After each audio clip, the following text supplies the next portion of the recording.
यदि आप एक रिवर्स फॉरवर्ड स्टार्टर को मैनुअली रन करना चाहते हैं दैट मीन्स जब आप फॉरवर्ड पुश बटन को प्रेस करें तो आपके मोटर ने फॉरवर्ड डायरेक्शन में रन करना चाहिए मैनुअली।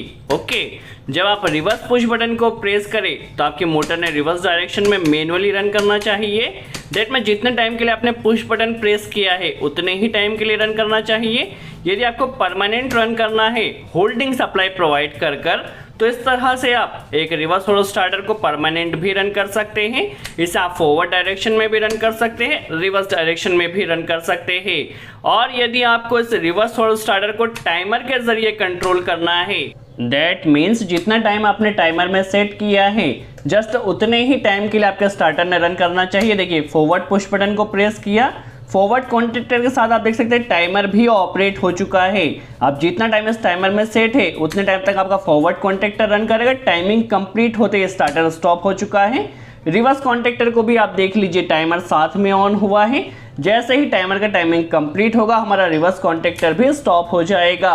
तो इस तरह से रिवर्स फॉरवर्ड स्टार्टर को यदि आपको मैनुअली रन करना है तो भी कर सकते हैं, परमानेंट होल्डिंग देकर रन करना है तो भी कर सकते हैं, और यदि आपको टाइमर के जरिए रन करना है तो भी कर सकते हैं। तो किस तरह से 3-in-1 reverse forward starter control wiring की जाएगी हम वायर बाय वायर भी समझने वाले हैं, हम ड्राइंग के जरिए भी समझने वाले हैं ताकि आपके सारे डाउट क्लियर हो सके।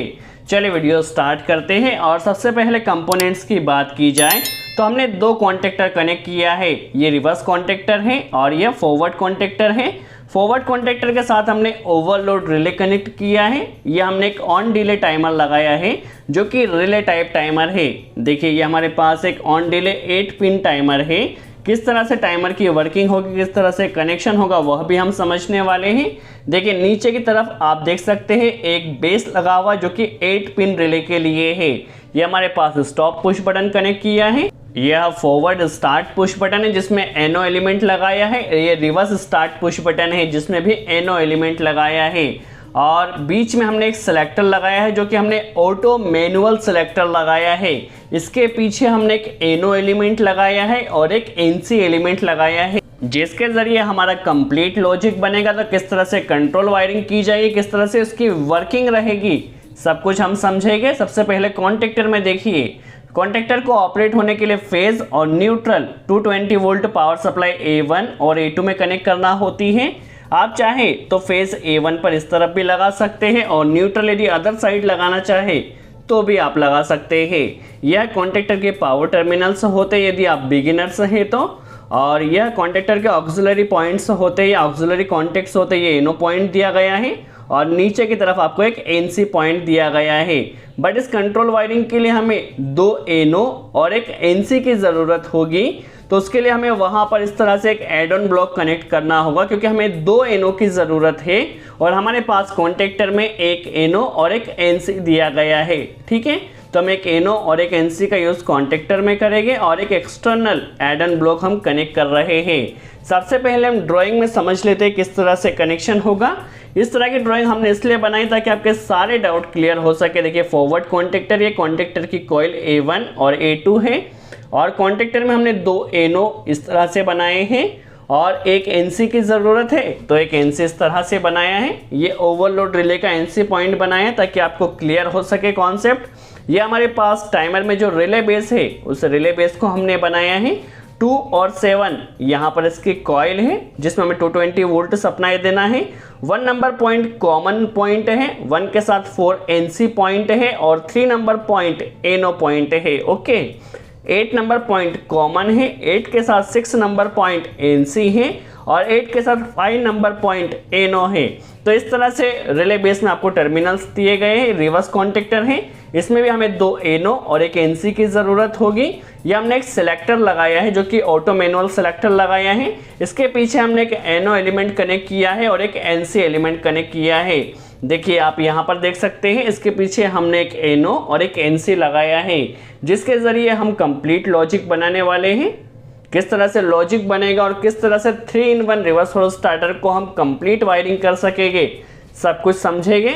इसके अलावा देखिए, यहाँ पर हमने एक stop push button NC element लगाया है, एक फॉरवर्ड स्टार्ट एनो एलिमेंट और एक रिवर्स स्टार्ट एलिमेंट लगाया है। सबसे पहले न्यूट्रल कनेक्शन की बात की जाए तो न्यूट्रल हमें दोनों कॉन्टेक्टर और टाइमर में कनेक्ट करना है। तो सबसे पहले न्यूट्रल हम फॉरवर्ड कॉन्टेक्टर की A2 कॉइल पर कनेक्ट कर दिया है। देखिए न्यूट्रल डायरेक्ट दिया है।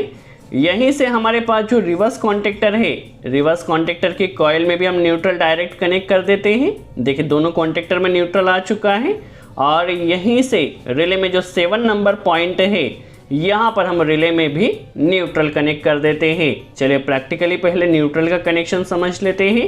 देखिए एमसीबी से न्यूट्रल का एक कनेक्टर लेना है और इसे A2 में, देखिए A2 में कनेक्ट करना है।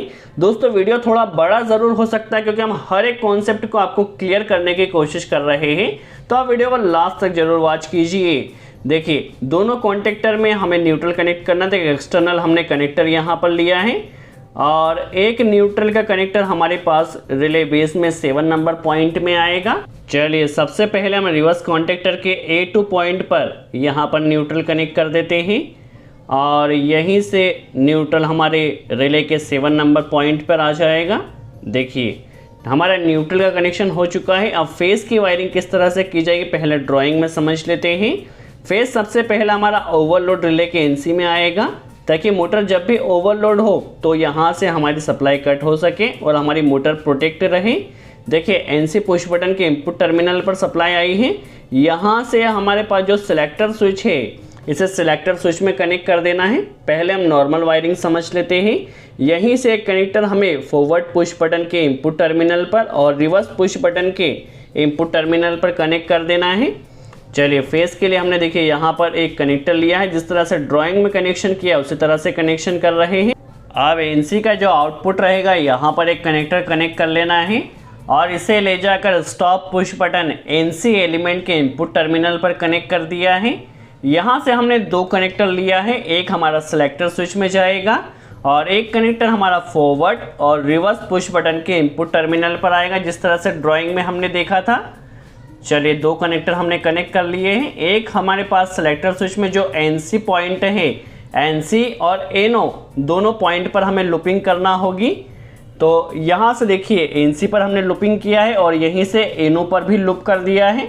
देखिए दोनों को हमने लूप कर लिया है, NC और NO को। अब यहाँ से हमारे पास जो फॉरवर्ड स्टार्ट पुश बटन है यहाँ पर सप्लाई कनेक्ट की है और यहीं से एक कनेक्टर लेकर रिवर्स स्टार्ट पुश बटन पर इस कनेक्टर को कनेक्ट कर दिया है, जिस तरह से ड्राइंग में किया था। चलिए सबसे पहले हम सिंपल सी कंट्रोल वायरिंग समझ लेते हैं। जैसे ही फॉरवर्ड पुश बटन को प्रेस किया जाएगा फॉरवर्ड कॉन्टेक्टर ने रन होना चाहिए, बट हमें इंटरलॉकिंग भी करना है। तो इंटरलॉकिंग के लिए फॉरवर्ड कॉन्टेक्टर को ऑपरेट करने से पहले हमें रिवर्स कॉन्टेक्टर का NC पॉइंट को यूज़ करना है, ताकि जब रिवर्स कॉन्टेक्टर स्टॉप कंडीशन में रहे तभी फॉरवर्ड कॉन्टेक्टर ने रन करना चाहिए। तो देखिए हमने क्या किया, जैसे पुश बटन प्रेस किया जाएगा यदि रिवर्स कॉन्टेक्टर स्टॉप कंडीशन में रहेगा तो सप्लाई यहाँ पर आएगी और फॉरवर्ड कॉन्टेक्टर ऑपरेट होगा। चलिए फॉरवर्ड कॉन्टेक्टर की वायरिंग हो चुकी है। सेम इसी तरह से जब रिवर्स पुश बटन को प्रेस किया जाएगा तो रिवर्स कॉन्टेक्टर ने ऑपरेट होना चाहिए, बट फॉरवर्ड कॉन्टेक्टर ने स्टॉप रहेगा तभी रिवर्स कॉन्टेक्टर ऑपरेट होगा। तो इसके लिए भी हमें इंटरलॉकिंग करना है। तो जब रिवर्स पुश बटन को प्रेस किया जाएगा तो जो सप्लाई है वो हमारी फॉरवर्ड कॉन्टेक्टर के NC में दी जाए और NC का जो आउटपुट रहेगा वहां से जाकर हमारा रिवर्स कॉन्टेक्टर ऑपरेट होगा। देखिए अभी जब हम पुश बटन प्रेस करेंगे तो फॉरवर्ड कॉन्टेक्टर की भी वायरिंग हो चुकी है, रिवर्स कॉन्टेक्टर की भी वायरिंग हो चुकी है। चलिए प्रैक्टिकली हम इतनी वायरिंग कर लेते हैं। देखिए क्या होगा, जब फॉरवर्ड पुश बटन को यहाँ से प्रेस किया जाए तो सप्लाई यहाँ पर आएगी।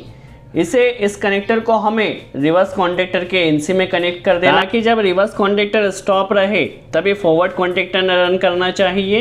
तो रिवर्स के NC से होते हुए फॉरवर्ड कॉन्टेक्टर की कॉइल, देखिए NC का जो आउटपुट रहेगा फॉरवर्ड कॉन्टेक्टर की कॉइल A1 में कनेक्ट कर देना है। देखिए फॉरवर्ड कॉन्टेक्टर की सिंपल सी वायरिंग हो चुकी है, न्यूट्रल डायरेक्ट दिया है और जो फेस दिया है उसे इंटरलॉकिंग करते हुए हमने दिया है। सेम वायरिंग हमें यहाँ पर देखिए रिवर्स कॉन्टेक्टर के लिए भी करना है। तो रिवर्स कॉन्टेक्टर कब ऑपरेट होगा, जब फॉरवर्ड कॉन्टेक्टर स्टॉप कंडीशन में रहेगा। तो यहाँ पर देखिए हम एक कनेक्टर कनेक्ट कर लेते हैं। इसे सबसे पहले हम फॉरवर्ड कॉन्टेक्टर के NC पॉइंट पर कनेक्ट कर देते हैं। जब फॉरवर्ड कॉन्टेक्टर स्टॉप रहेगा तभी ये NC पर यहाँ पर पास होगी और यहाँ से रिवर्स कॉन्टेक्टर की कॉइल पर हमें कनेक्ट कर देना है। देखिए अभी जस्ट हमने reverse forward starter, manual reverse forward starter बनाया है। जितने टाइम के लिए पुश बटन प्रेस किया जाएगा सिर्फ उतने ही टाइम के लिए हमारा स्टार्टर स्टार्ट होगा। एक बार हम चेक कर लेते हैं। देखिए फॉरवर्ड पुश बटन को प्रेस किया तो स्टार्टर फॉरवर्ड रन कर रहा है जितने टाइम के लिए पुश बटन को प्रेस किया है। सेम रिवर्स कॉन्टैक्टर के लिए भी वायरिंग की है। आप किस तरह से हमें होल्डिंग देना होगी समझ लेते हैं। देखिए अभी हमें करना क्या होगा, जो हमने सिलेक्टर लगाया है इस सिलेक्टर के एनसी पर देखिए अभी हमने एक कनेक्टर कनेक्ट किया है। दैट मीन्स यहाँ से यहाँ तक कंटिन्यू सप्लाई आ रही है, यह होल्डिंग सप्लाई है। ठीक है, यह होल्डिंग सप्लाई एनसी से कंटिन्यू पास होगी। देखिए एनसी से कंटिन्यू पास होगी और यहीं पर इनपुट में हमने एक कनेक्टर एनो में लगा दिया है। देखिए कनेक्टर यहाँ पर दोनों पॉइंट पर लग चुका है। अब एनसी का जो आउटपुट रहेगा वह जाएगा टाइमर के कॉमन पॉइंट में, जो कि 8 नंबर पॉइंट है। देखिए कॉमन में हमारी सप्लाई आ चुकी है। दैट मीन्स यहाँ तक कंटिन्यू सप्लाई आ रही है क्योंकि एनसी से भी पास होगी। टाइमर यदि स्टॉप कंडीशन में है तो टाइमर के एनसी से यह जो 8 नंबर की सप्लाई है वो 6 नंबर से पास होगी। देखिए टाइमर यदि स्टॉप कंडीशन में है तो एनसी से सप्लाई पास होगी 8 की सप्लाई 6 नंबर से, और यहाँ से देखिए यहाँ से सप्लाई जाएगी और ये हमारे जो फॉरवर्ड कॉन्टैक्टर का एनो पॉइंट है यहाँ पर आ जाएगी, जिस तरह हम हमेशा होल्डिंग देते हैं। और जो कॉइल में हमने एक कनेक्टर कनेक्ट किया है यहीं से एक कनेक्टर इस तरह से एनो में कनेक्ट हो जाएगा। अब होगा क्या, देखिए एनसी से भी कंटिन्यू सप्लाई आ रही है और हमारे टाइमर से भी कंटिन्यू सप्लाई जा रही है। यहाँ तक होल्डिंग पर कंटिन्यू सप्लाई आ रही है। जैसे ही फॉरवर्ड पुश बटन को प्रेस किया जाएगा तो यहाँ से कॉन्टैक्टर ऑपरेट होगा। देखिए यहाँ से क्योंकि कंटिन्यू सप्लाई जा रही है, देखिए टाइमर के एनसी से भी सप्लाई जा रही है क्योंकि टाइमर अभी ऑपरेट नहीं हुआ है, तो यहाँ तक कंटिन्यू होल्डिंग सप्लाई आ रही है। अब जैसे ही कॉन्टैक्टर ऑपरेट होगा तो ये एनो एनसी बनेगा और सप्लाई कॉन्टैक्टर की कॉइल में जाएगी। ठीक है, अभी टाइमर क्योंकि ऑपरेट नहीं हुआ है। चलिए सेम कनेक्शन हमें रिवर्स कॉन्टैक्टर के लिए भी करना है। तो एनसी के आउटपुट से ही हमने एक कनेक्टर ले लिया है और इसे टाइमर का जो 1 नंबर पॉइंट कॉमन पॉइंट है कॉमन पर कनेक्ट कर दिया है। अभी टाइमर स्टॉप कंडीशन में है तो 1 की जो सप्लाई है वो एनसी से पास होगी 4 नंबर पॉइंट से। देखिए यहाँ से कंटिन्यू सप्लाई जाएगी क्योंकि टाइमर स्टॉप कंडीशन में है, तो यहाँ से यह सप्लाई जाएगी और यह जो रिवर्स कॉन्टैक्टर का एनो पॉइंट है या एनो टर्मिनल है यहाँ पर कनेक्ट हो जाएगा। देखिए यहाँ पर सप्लाई आ चुकी है और रिवर्स कॉन्टैक्टर की जो कॉइल है उस कॉइल से कनेक्टर इस तरह से एनो पर लग जाएगा, जिस तरह से हम हमेशा होल्डिंग देते हैं।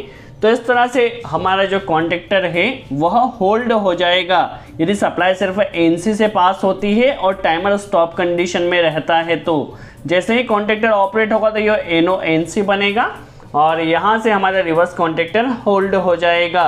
चलिए पहले हम इतनी कंट्रोल वायरिंग कर लेते हैं ताकि आपके सारे डाउट क्लियर हो सके किस तरह से वायरिंग की जा रही है। देखिए हमने करना क्या है, जो हमारे पास सिलेक्टर एनसी का आउटपुट है यहाँ पर एक कनेक्टर लिया है और इस कनेक्टर को जो टाइमर का कॉमन पॉइंट है 8 नंबर पॉइंट पर कनेक्ट कर देना है। आप किसी भी मॉडल का टाइमर यूज़ कर रहे हैं, जस्ट टाइमर में आपके पास 2 कॉमन और 2 एनसी पॉइंट होना चाहिए, आप कनेक्शन कर सकते हैं। देखिए जो 6 नंबर पॉइंट वो एनसी पॉइंट है, यहाँ से कॉन्टैक्टर को होल्डिंग मिल जाएगी। देखिए होल्डिंग का वायर हमने कनेक्ट कर दिया है। अब यहाँ पर देखिए कॉन्टैक्टर के कॉइल से एक कनेक्टर हमें लेना है और इसे इस कॉन्टैक्टर के एनो पॉइंट पर कनेक्ट कर देना है। जैसे ही कॉन्टैक्टर ऑपरेट होगा तो एनो एनसी बनेगा और यहाँ से कॉन्टैक्टर को होल्डिंग मिल जाएगी। देखिए A1 पर हमने कनेक्टर कनेक्ट कर लिया है और इसे कॉन्टैक्टर के एनो पॉइंट पर कनेक्ट किया है। चलिए हमारे फॉरवर्ड कॉन्टैक्टर के लिए वायरिंग हो चुकी है, होल्डिंग मिल चुकी है। सेम वायरिंग हमें रिवर्स कॉन्टैक्टर के लिए भी कर लेना है क्योंकि अभी टाइमर ऑपरेट नहीं हुआ, इसलिए जो कॉमन की सप्लाई है वह एनसी से पास होगी। देखिए जस्ट अभी हमारा यदि एनसी ऑपरेट रहता है सिलेक्टर से तो यहाँ से और टाइमर ऑपरेट नहीं रहता है तो हमारा स्टार्टर को होल्डिंग मिल जाएगी। सेम वायरिंग जिस तरह से हमने ड्राइंग में किया है, एनसी के आउटपुट से एक कनेक्टर लेना है और इसे ले जाकर हमारे पास जो टाइमर का कॉमन पॉइंट है 1 नंबर पॉइंट यहाँ कनेक्ट कर देना है। टाइमर यदि स्टॉप कंडीशन में है तो यहाँ से जो 1 की सप्लाई वो 4 से निकलेगी और इसे ले जाकर कॉन्टेक्टर का जो एनो टर्मिनल का आउटपुट है वहाँ कनेक्ट कर देना है। जिस तरह से हमने फॉरवर्ड कॉन्टेक्टर के लिए वायरिंग की थी उसी तरह से रिवर्स कॉन्टेक्टर के लिए भी हम वायरिंग कर रहे हैं। और कॉन्टेक्टर की कॉइल A1 से एक कनेक्टर हमें लेना है और इसे एनो पर यहाँ लगा देना है, जिससे हमारा कॉन्टेक्टर वहाँ पर होल्ड हो जाएगा। चलिए हम एक बार चेक कर लेते हैं। MCB को हमने ऑन किया, देखिए सिलेक्टर को सेंटर में किया, दैट मीन्स सिर्फ NC से अभी सप्लाई पास होगी। देखिए इस तरह से। अब क्या होगा, जब फॉरवर्ड पुश बटन प्रेस किया फॉरवर्ड कॉन्टेक्टर रन कर रहा है, अभी टाइमर ऑपरेट नहीं हुआ है। इस समय यदि कोई रिवर्स पुश बटन को प्रेस करता है तो रिवर्स कॉन्टेक्टर स्टार्ट नहीं होगा जब तक स्टॉप पुश बटन प्रेस ना किया जाए, क्योंकि हमने इंटरलॉकिंग किया है। सेम कनेक्शन रिवर्स कॉन्टेक्टर के लिए भी किया है। रिवर्स कॉन्टेक्टर रन हो रहा है, उस कंडीशन में यदि कोई फॉरवर्ड कॉन्टेक्टर को रन करता है तो वह रन नहीं होगा जब तक स्टॉप पुश बटन ना प्रेस किया जाए। चलिए आप किस तरह से टाइमर को ऑपरेट किया जाएगा समझ लेते हैं। देखिए अभी टाइमर हमारा स्टॉप कंडीशन में है। अब हमें करना क्या है, जब फॉरवर्ड कॉन्टेक्टर ऑपरेट हो तो फॉरवर्ड कॉन्टेक्टर के साथ टाइमर ने ऑपरेट होना चाहिए। यदि रिवर्स कॉन्टेक्टर ऑपरेट हो तो रिवर्स कॉन्टेक्टर के साथ टाइमर ने ऑपरेट होना चाहिए। तो इसके लिए देखिए जो एनो एलिमेंट हमने कनेक्ट किया है सिलेक्टर में, इस एनो के आउटपुट से एक कनेक्टर लेना है। यदि क्या होगा, हमारा एनो और एनसी दोनों ऑपरेट कंडीशन में होंगे तो होल्डिंग उसे एनसी से मिल जाएगी। अब टाइमर एनो से किस तरह से ऑपरेट होगा समझ लेते हैं। एक बार इसे आप केयरफुली वॉच कीजिए। यदि कोई डाउट हो तो वीडियो को पॉज करके देखिए। देखिए एनो जैसे ही ऑपरेट हुआ तो यहाँ से सप्लाई इस रिवर्स कॉन्टेक्टर के एनो पर कनेक्ट की है। यदि रिवर्स कॉन्टेक्टर स्टार्ट रहेगा तभी ये सप्लाई एनो से पास होगी और यह टाइमर में जाएगी। यदि रिवर्स कॉन्टेक्टर स्टार्ट होता है और सिलेक्टर के एनसी और एनो दोनों से सप्लाई पास होती है तो उस कंडीशन में यहाँ पर हमारा टाइमर ऑपरेट रहेगा। अब सेम वायरिंग हमें फॉरवर्ड कॉन्टेक्टर के साथ टाइमर को ऑपरेट करना है, तो एनो के आउटपुट से एक कनेक्टर लिया है, इसे फॉरवर्ड कॉन्टेक्टर के एनो पर लगाया है। फॉरवर्ड कॉन्टेक्टर का एनो का जो आउटपुट रहेगा, जब फॉरवर्ड कॉन्टेक्टर रन करेगा तब यह सप्लाई पास होगी और यह सप्लाई जाएगी हमारे टाइमर की कॉइल में। जिस तरह से हमने रिवर्स कॉन्टेक्टर के ऑपरेट होने से टाइमर को ऑपरेट किया था, उसी तरह से यदि फॉरवर्ड कॉन्टेक्टर ऑपरेट होता है तो फॉरवर्ड कॉन्टेक्टर से भी टाइमर ऑपरेट होना चाहिए। यदि आप टाइमर से मोटर स्टार्टर को कंट्रोल कर रहे हैं तो देखिए फॉरवर्ड ऑपरेट होगा तो फॉरवर्ड के साथ टाइमर ऑपरेट होगा, यदि रिवर्स ऑपरेट होता है तो रिवर्स के साथ भी टाइमर ने ऑपरेट होना चाहिए। अब आप देखिए हमने कॉन्टेक्टर का एक एनो और एक एनसी यूज़ कर लिया है। हमें कॉन्टेक्टर में एक और एनो की ज़रूरत है, तो उसके लिए हम यहाँ पर एड ऑन ब्लॉक लगा रहे हैं। इस एड ऑन ब्लॉक में 2 एनो और 2 एनसी दिया गया है। इस एड ऑन ब्लॉक में 1 एनो और 1 एनसी दिया गया है। इसे इस तरह से लॉक पकड़कर आप आसान से कॉन्टेक्टर में फिट कर सकते हैं। जस्ट आपको क्या करना होता है, लॉक को इस तरह से पकड़ना होता है और इसे आप कॉन्टेक्टर में फिट कर सकते हैं। देखिए कि एक्सटर्नल एनो की रिक्वायरमेंट थी, इसलिए हमने एड ऑन ब्लॉक लगाया है। अब जो एनो का आउटपुट रहेगा, जो सिलेक्टर में हमने एनो लगाया है, उस एनो का आउटपुट हमें दोनों कॉन्टेक्टर के लिए वायरिंग करना है। तो हम यहाँ पर 2 कनेक्टर लगा लेते हैं। देखिए 2 कनेक्टर हमने दोनों कॉन्टेक्टर के लिए लगा लिया है और इसे एनो के आउटपुट पर कनेक्ट कर देना है। सबसे पहले हम क्या काम करते हैं, फॉरवर्ड कॉन्टेक्टर के लिए वायरिंग कर लेते हैं। फॉरवर्ड कॉन्टेक्टर ऑपरेट रहेगा तो ये सप्लाई यहाँ एनो में आएगी और इसी तरह से रिवर्स कॉन्टेक्टर में भी क्या होगा, यदि रिवर्स कॉन्टेक्टर ऑपरेट रहेगा तो एनो की सप्लाई पास होगी। सबसे पहले देखिए हमने फॉरवर्ड के जो एनो का आउटपुट है इसे निकाल कर यहाँ पर जो टाइमर की कॉइल 2 नंबर पॉइंट है यहाँ कनेक्ट कर दिया है। सेम वायरिंग रिवर्स कॉन्टेक्टर का जो एनो का आउटपुट है यहाँ से हमें एक कनेक्टर लेना है और रिवर्स कॉन्टेक्टर के एनो से हमें यहाँ पर टाइमर को ऑपरेट कर देना है। यदि सिलेक्टर का एनो और एनसी दोनों ऑन कंडीशन में रहेगा तभी आपका टाइमर वहाँ पर ऑपरेट होगा। देखिए हमारी कंप्लीट कंट्रोल वायरिंग हो चुकी है। अब किस तरह से वर्किंग रहेगी समझ लेते हैं। सबसे पहले हमने टाइमर को यहाँ फिक्स्ड कर दिया है।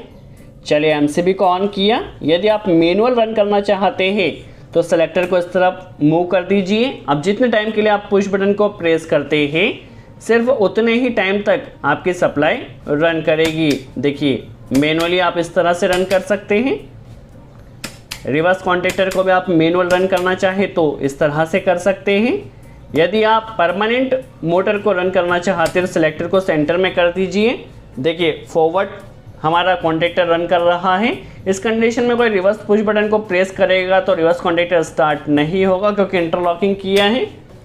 सेम वायरिंग हमने रिवर्स कॉन्टैक्टर के लिए भी किया है। देखिए रिवर्स कॉन्टैक्टर रन कर रहा है, इसमें भी हमने इंटरलॉकिंग किया है। तो फॉरवर्ड कॉन्टैक्टर स्टार्ट नहीं होगा जब तक हम स्टॉप पुश बटन ना प्रेस कर दे। तो ये हमारा स्टार्टर परमानेंट रन कर रहा है। अब यदि आपको इसे टाइमर के ज़रिए कंट्रोल करना है तो टाइमर के ज़रिए किस तरह से होगा, तो सिलेक्टर को आपको इस तरफ कर देना है। इस तरफ करने से क्या होगा, आपका एनो भी वर्किंग कंडीशन में रहेगा, एनसी भी वर्किंग कंडीशन में रहेगा। देखिए फॉरवर्ड कॉन्टैक्टर के साथ आपका टाइमर भी ऑपरेट हुआ है।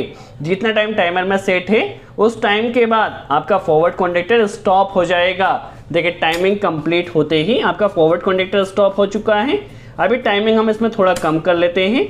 चलिए रिवर्स पुश बटन प्रेस किया, रिवर्स कॉन्टैक्टर रन कर रहा है। जैसे टाइमिंग कंप्लीट होगा आपका रिवर्स कॉन्टैक्टर स्टॉप हो जाएगा। देखिए टाइमर भी रन कर रहा है, टाइमर में रेड इंडिकेटर ब्लिंक कर रहा है, आप उसे नोटिस कीजिए। देखिए टाइमर अभी रनिंग कंडीशन में है। तो इस तरह से आप एक रिवर्स फॉरवर्ड स्टार्टर को यदि आपको मैनुअली रन करना है तो आप मैनुअली भी रन कर सकते हैं। यदि परमानेंटली रन करना है तो परमानेंटली भी रन कर सकते हैं। यदि आपको टाइमर के ज़रिए रन करना है तो भी आप कर सकते हैं। तो इस तरह से आप एक 3-in-1 रिवर्स फॉरवर्ड स्टार्टर को काफ़ी आसानी से बना सकते हैं। आई होप आपको कॉन्सेप्ट क्लियर हुआ हो। यदि कोई डाउट हो तो पहले तो आप वीडियो को पॉज करके देखिए, आपको सारे डाउट क्लियर हो जाएंगे। और इस वीडियो से यदि आपको कुछ नई इन्फॉर्मेशन मिली हो तो वीडियो को लाइक ज़रूर कर दे। और यदि कोई डाउट तो कमेंट्स में ज़रूर पूछे। तो आज के लिए इतना ही। Thanks friend.